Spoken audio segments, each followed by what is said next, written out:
యేసుక్రీస్తు నామములో ఈ మా కార్యక్రమాలు వీక్షిస్తున్న మీ అందరికీ హృదయపూర్వకమైన వందనాలు తెలియచేస్తున్నాం.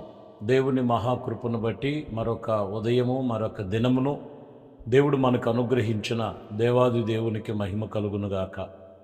పరిశుద్ధ గ్రంథములో లూకా సువార్త ఈరోజు దేవుని వాక్యాన్ని మనం ధ్యానించుకుందాం. 8వ అధ్యాయంలో 43వ వచనాన్ని చదువుతున్నాం. ఆయన వస్త్రపు చెంగు ముట్టిన వెంటనే ఆమె రక్తస్రావణము నిలిచెను. చూడండి, ఈ వాక్యములో జనసమూహముల మధ్యలో ప్రభు అయిన యేసుక్రీస్తు వారు ఆయన సంచరిస్తున్న సమయంలో మరి కొన్ని సంవత్సరాల నుంచి రక్తస్రావణము కలిగిన ఒక స్త్రీ యేసు ప్రభు దగ్గరికి వచ్చి వెనకగుండా వచ్చి ఆయన వస్త్రపు చెంగును ముట్టినట్లుగా మనకందరికీ వాక్యము తెలియచేస్తున్న మాట. చూడండి, యేసు ప్రభు వారు ఆయన మహిమ కలిగిన దేవుడు. ఆయన వస్త్రపు చెంగులో మహిమ ఉన్నదని బైబిల్ చెప్తున్న మాట.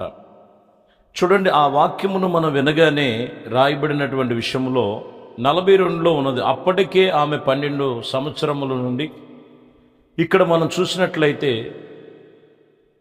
మరి రక్తస్రావణముతో నిలిచినట్లుగా ఆమె ఉన్నదని, యేసు ప్రభు వారు ఆమెను స్వస్థపరిచినట్లుగా ఆ వస్త్రపు చెంగు ముట్టిన వెంటనే అని రాయబడింది.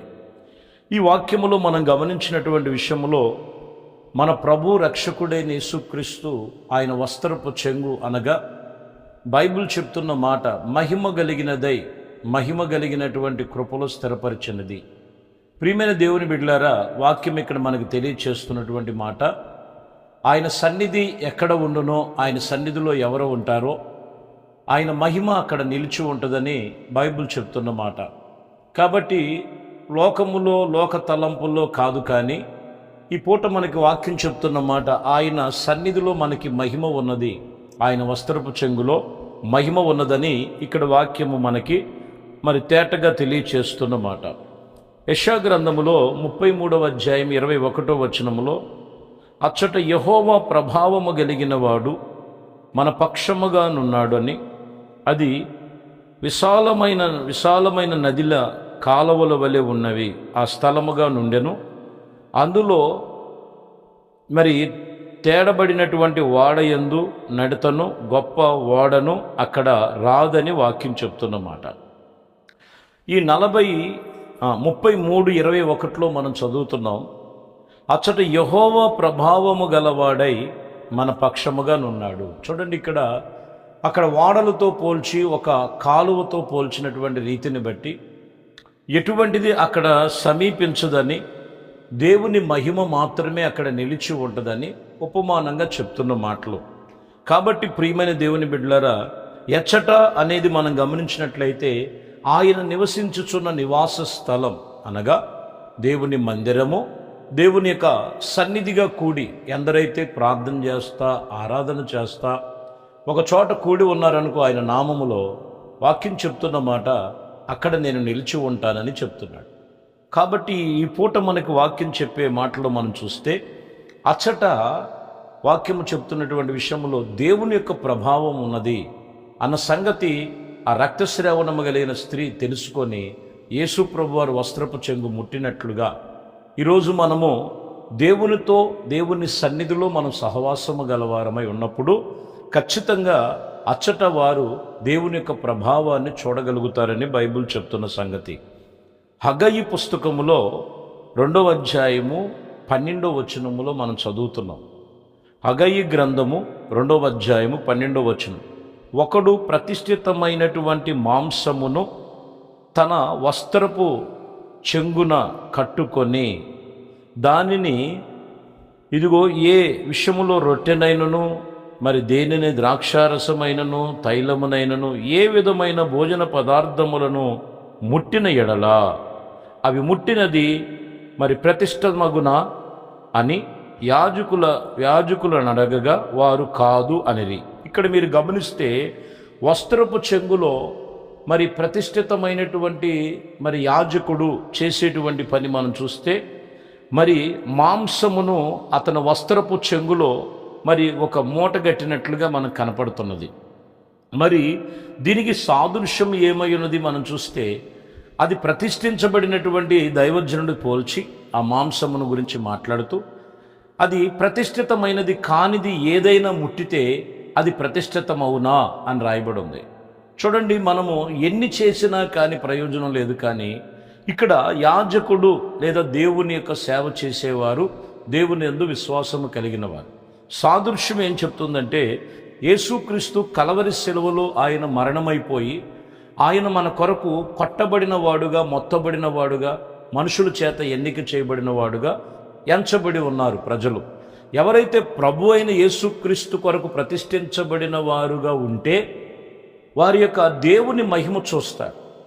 అది లేకోకుండా మనం ఎన్ని చేసినా కానీ ప్రయోజనం ఉండదు, అది ప్రతిష్ఠితమగునిది కానది అని ఇక్కడ వాక్యం చెప్తున్నమాట. ఇక్కడ మనం గమనించినట్లయితే 13లో కూడా ఒక మాట ఉంటుంది, శ్రమను శవమును ముట్టినవాడు ఒకడు అంటుపడిన వాడై దేనినైనను ముట్టిన ఎడల దానిని అతను ముట్టినది అపవిత్రమగునని హగ్గయి మరలా నడగగా యాజకులు అది అపవిత్రమగునని అనేది. ఇక్కడ మీరు గమనిస్తే చచ్చినటువంటి వాటిని ముట్టినటువంటి వాడు ఖచ్చితంగా అపవిత్రమవుతాడు అనేది ఇక్కడ ఆయన మరలా చెప్తున్నాడు. అంటే న్యూ టెస్టిమెంట్లోకి వచ్చేలకే మనం గమనించాలి ప్రియమైన దేవుని బిడ్డలారా. యేసు ప్రభు వారి దగ్గరికి రాకముందు లోకములో పాపములోను, వ్యసనములోను, బలహీనతల్లోనూ ఉంటారు. కానీ యేసు ప్రభు వారి దగ్గరికి వచ్చిన తర్వాత పాతవి విడిచిపెట్టాలి, విడిచిపెట్టి నూతనం అవ్వాలి. అది పరిశుద్ధ గ్రంథం చెప్తున్న మాట. రక్షణ పొందుకొని మారు మనసు పొంది కొంతమంది మరలా తిరిగి చచ్చిన వాటి మీద, అంటే విడిచిపెట్టిన వాటి వైపు వెళ్ళినందున అది ప్రతిష్టమైనది కాదు, అది అపరాధములుగా ఎంచబడి ఉన్నదని చెప్తున్నారు. ఉదాహరణకి మనకు తెలిసినటువంటి వాక్యములో న్యాయాధిపతుల గ్రంథములో 14వ అధ్యాయంలో 8వ వచనములో మనం చదివితే, శాంసోను మరి సింహమును చంపిన సింహం దగ్గరికి మరలా వెళ్ళి అక్కడ సచ్చినటువంటి సింహం యొక్క కళేబరాన్ని ఒకసారి చూడగా దాని సచ్చిన ఎముకలలో, ఎండిన ఎముకలలో ఒక తేనెపొట్టు కనపడుతుంటుంది. ఆ తేనెపొట్టును తీసి అతను తిని తన తల్లిదండ్రులకు కూడా పెట్టినట్లుగా రాయబడి ఉంది. మనం చదివితే న్యాయాధిపతుల గ్రంథం 14వ అధ్యాయం 8-9 వచనాలు. కొంతకాలము తర్వాత అతడు ఆమెను తీసుకొని వచ్చినట్లు తిరిగి వెళ్ళుచూ ఉండగా ఆ సింహము కళేబరములను చుట్టుకొని ఆ వైపు తిరిగినప్పుడు సింహము కళేబరములో తేనెపొట్టు మరి తేనె పెట్టినట్లుగా కనపడింది. 9లో మనం చూస్తే, అతడు ఆ తేనెను చేత నుంచుకొని తినుచూ వెళ్ళుచూ తన తల్లిదండ్రుల యొద్దకు వచ్చి వారి కొంత నీయగా వారు తినిరి. అయితే తన సింహము కళేబరములో నుండి ఆ తేనెను తీసుకొచ్చిన సంగతి వారికి తెలియచేయలేదు కూడా. ఆ కింద భాగం చూసినట్లయితే అప్పటి నుంచి అతను ఏమైపోయిందంటే అతని ప్రతిష్ఠితను పాడైపోయింది. ఈరోజు చాలామంది ప్రతిష్ఠితను పాడు చేసుకునేటువంటి బలహీన పరిచేది ఏంటంటే, దేవుడు మహిమ కలిగిన దేవుడు. ఆ మహిమ కలిగిన దేవుని ఎదుట మహిమ కలిగిన రక్షణ ఇచ్చి మహిమ కలిగినటువంటి దేవునితో నిబంధన కలిగినటువంటి వారముగా ఉండటానికి ప్రియమైన దేవుని బిడ్డలారా, మరి పాడు చేసుకునేది అంటే విడిచిపెట్టిన సచ్చిన వాటి వైపు మరలా విడిచిపెట్టిన వ్యసనాల వైపు వెళ్ళటం వలన ఆత్మీయతలో వారు ఏమైపోతున్నారంటే బలహీనులైపోతున్నారని బైబిల్ సంగతులు చెప్తున్నాయి. గలతీయులకు రాసిన పత్రికలో 3వ అధ్యాయము 27వ వచనములో మనం చదువుతున్నాం, క్రీస్తులోనికి బాప్తిసము పొందిన మీరందరూ క్రీస్తును ధరించుకొని ఉన్నారు. ఎవరిని ధరించుకొని ఉండాలంట? మన ప్రభు అయిన యేసుక్రీస్తుని ధరించుకొని ఉండాలి. ఖచ్చితంగా చెప్తున్న మాట.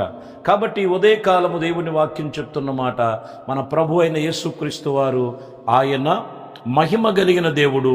ఆయన సన్నిధిలో మహిమ ఉన్నది. ఆ ప్రభావ మహిమను నువ్వు అనుభవించాలంటే మరి తిరిగి విడిచిపెట్టిన చచ్చిన వాటి వైపు కాదు, కానీ బాప్టిసం అనే రక్షణ పొందుకొని మారు మనసు కలిగినటువంటి అనుభవంలో క్రీస్తుని మనము ధరించుకున్న వారమై ఉన్నట్లయితే వాక్యం చెప్తున్నటువంటి మాట ఖచ్చితముగా వారు ప్రతిష్ఠితమైనటువంటి దేవుని విశ్వాస జీవితంలో నిలిచిన వారై దేవుని ప్రభావం వారి మీద ఉంటుంది. లేని ఎడల ప్రియులారా, వాక్యం చెప్తున్నటువంటి విషయంలో బలహీనులుగాను చాలామంది దేవునికి వ్యతిరేకంగా బలహీన పడిపోయి కృంగిపోయినటువంటి పరిస్థితుల్లో ఉన్నారు. మరి ఈ ఉదయకాలము వాక్యం వింటున్న నీ జీవితంలో నీవెలా ఉన్నావు? నువ్వు దేవునితో రక్షణ పొందుకొని నువ్వెలా నడుస్తున్నావు? నీలో ఇంకా జీవము లేనివి, చచ్చినవి, విడిచిపెట్టిన బలహీనతలు, పాపములు ఏమైనా ఉంటే వాటిని విడిచిపెట్టు. యేసుక్రీస్తు నందు విశ్వాసము కలిగి ఆయన మహిమ కలిగినటువంటి కృపలు నువ్వు పొందుకుంటావు. అట్టి మహిమ నీకును నీ కుటుంబానికి కలుగు చేయునుగాక. ప్రార్థన చేద్దాం. మహాపరిశుద్ధుడా, ప్రేమ కలిగిన తండ్రి, ఈ ఉదయకాలము మూలవాక్యములో అయా జన సమూహములు మీరు ఉండగా అయా మరి నాయన రోగము కలిగిన స్త్రీ వచ్చి వస్త్రపు చెంగు ముట్టినట్లుగా ఇదిగోనైనా ఈ లైవ్లో ఈ కార్యక్రమం వీక్షిస్తున్నటువంటి మీ బిడ్డలను అయా ప్రతి ఒక్కరిలో అయా మీ ప్రభావం పొందుకోవాలంటే మొదటిగా నైనా అయా ఏమి ఇంకా జీవము లేని ఉన్నాయో, చచ్చినవి ఉన్నాయో వాటిని తొలగించి ఆత్మ సంబంధముగా రక్షణ పొందుకొని క్రీస్తుని ధరించుకునేవారుగా ఆయుధపరిచి సహాయము దయచేయండి. ఈ వాక్యం వింటున్న ప్రతి కుటుంబాలలో మీ ప్రభావము దిగునుగాక, మహిమతో నింపబడునుగాక. వ్యతిరేకతను తొలగించి మీ రక్షణానందము క్రీస్తును ధరించుకొని భయభక్తులు కలిగి జీవించే కృపలో స్థిరపరచమని యేసుక్రీస్తు పరిశుద్ధ నామములో ప్రార్థించి వేడుకొనుచున్నాము తండ్రి. ఆమేన్. ప్రభు మిమ్మల్ని దీవించి ఆశీర్వదించునుగాక. ఆమేన్. దేవునితో వచ్చిన పరిశుద్ధ తెలియజేస్తున్నాం.